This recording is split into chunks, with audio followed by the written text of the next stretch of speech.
Tomorrow morning is Palm Sunday. This is the Sunday where we remember and we celebrate that scene we talked about last week, where Jesus rode in on a donkey and he entered Jerusalem while the crowds were singing Hosanna. This is the start of Holy Week, a very eventful week full of story after story. In fact, about a third of each gospel is devoted to the events of the last week of Jesus' life. So today, we're going to read and we're going to reflect together on one of the last events that happened before the Passover meal. So if you would, let's look at Mark chapter 14.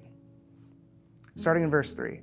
And while he was at Bethany in the house of Simon the leper, as he was reclining at the table, a woman came with an alabaster flask of ointment and pure nard, very costly, and she broke the flask and poured it over his head. There were some who said to themselves indignantly, "Why was the ointment wasted like that? For this ointment could have been sold for more than 300 denarii and given to the poor." And they scolded her, but Jesus said, "Leave her alone. Why do you trouble her? For she has done a beautiful thing to me. For you will always have the poor with you, and whenever you want, you can do good for them. But you will not always have me. She has done what she could. She has anointed my body beforehand for burial. And truly I say to you, wherever the gospel is proclaimed in the whole world, what she has done will be told in memory of her." Jesus' point here isn't that we shouldn't care for the poor. After all, caring for those in need is important. Rather, he's highlighting the immeasurable value of himself in comparison. The woman didn't pour out this expensive ointment on Jesus because she didn't care for the poor, but because she understood Jesus' worth. In fact, Jesus affirms her actions by saying, "She's done a beautiful thing."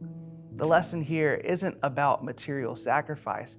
It's about the internal question, do we love Jesus that much? Is our heart so full of love for him that we would give our best to honor him? Jesus then points forward to what would happen to him in the coming days when he said, "For you will always have the poor with you. And whenever you want, you can do good for them, but you will not always have me. She's done what she could. She's anointed my body beforehand for burial." This puts her sacrifice right next to Jesus' own. As Matthew Henry said in commenting on this, he said, "Did Christ pour out his soul unto death for us? And shall we think anything too precious for him? Do we give him the precious ointment of our best affections?" Pause the video and take a moment to discuss these questions together with your family.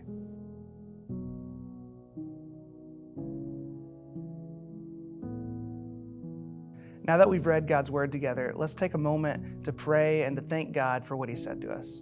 Here, in just a moment, there'll be a card on screen with some prayer prompts. Pause the video real quick and take a second to pray with your families. When you're done, continue the video and we'll close our time in family worship by singing a short song together. I pray this time has been good for you and your families, and I can't wait to worship with y'all on Sunday morning.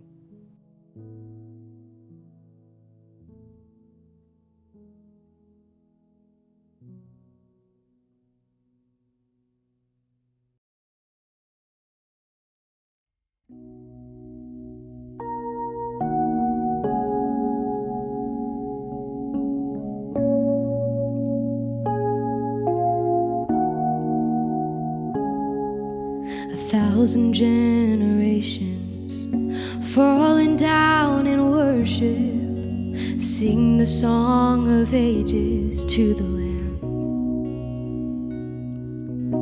To all who've gone before us and all who will believe, sing the song of ages to the Lamb. Your name is the highest, your name is the greatest, your name stands above them all thrones and dominions, all powers and positions, your name stands above them all, and the angels cry, holy, all creation cries, holy, you are lifted high, holy, holy forever.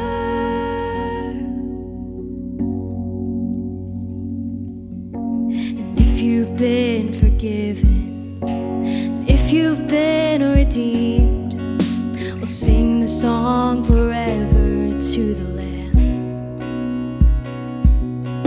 And if you walk in freedom, and if you bear His name, we'll sing the song of forever to the Lamb.